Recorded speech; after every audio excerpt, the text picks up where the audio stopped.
Hello and good holy everyone. So I am Aliyah May Herapista and I'm going to discuss developing teacher as curriculum leaders. So according to the Republic Act 10533, known as the Enhanced Basic Education Act of the Philippines, includes specific provisions for teacher and principals to exercise leadership roles not only in instruction but in curriculum. Republic Act 9155, otherwise known as Governance of Basic Education Act of 2001, also specifies important provisions wherein teacher lay important role to promote and protect the right of every citizen to quality of basic education. As a future teacher, we are not just a second mother to our learners or to our student, but we need also to possess having a leadership quality to have a effective curriculum. Teacher needs to view themselves as curriculum leaders performing the following function.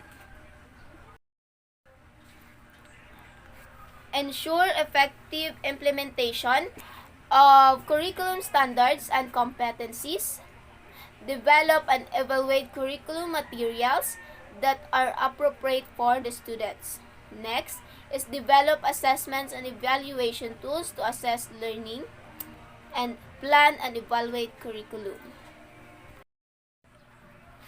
Teacher as a curriculum leaders in preschool.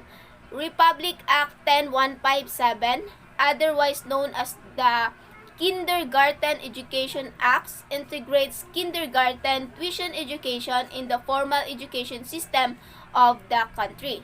Before the school year 2011 to 2012, kindergarten education was not a prerequisite to grade 1. So, it was more of a privilege for learners whose parents can afford kindergarten education. For them, it was desirable but not mandatory. The Kindergarten Education Act now mandates all children aged 5 to 6 enroll in the kindergarten.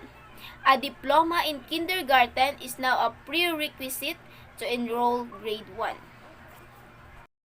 So, before the school year 2011 to 2012, the kindergarten is not necessary to grade 1. But for today, before you proceed to grade 1, hahanapan ka talaga ng patunay na ikaw ay dumaan sa kindergarten. Hindi ka makakapag-grade 1 kapag hindi ka nakapag-aral ng kinder. Teacher as curriculum leaders in preschool, considering cultural diversity in the country, implementing of mother tongue based multilingual education starting in kindergarten. So let's proceed to the teacher as curriculum leaders in the elementary grades. So teacher as curriculum leaders in elementary level are starting to mold the mind of and character of the future leaders and citizens of the world. So, teachers as curriculum leaders are researchers. They study carefully how children learn, discover new ways of teaching and learning, discover new relevant information related to the subject they teach. So, elementary teachers begin to mold the character of their students for the future. So, elementary teacher also a researcher. Pinag-aaralan talaga nila kung paano matututo at naghahanap sila ng bagong teknik sa pagtuturo upang masigurong ang mag-aaral ay may natutunan o natuto ng maayos. The teacher as curriculum leaders are empowered to design a new learning environment that celebrate diverse idea and learning styles. They utilize technology effectively in teaching and they make decision on curriculum content. After the preschool, elementary, now let's proceed to teacher as curriculum leaders in junior high school. In junior high school, students are exposed to higher levels of learning. This is their first encounter to study disciplines as disciplines, not a subject. They will be exposed to higher mathematics such as algebra, trigonometry, calculus, and geometry.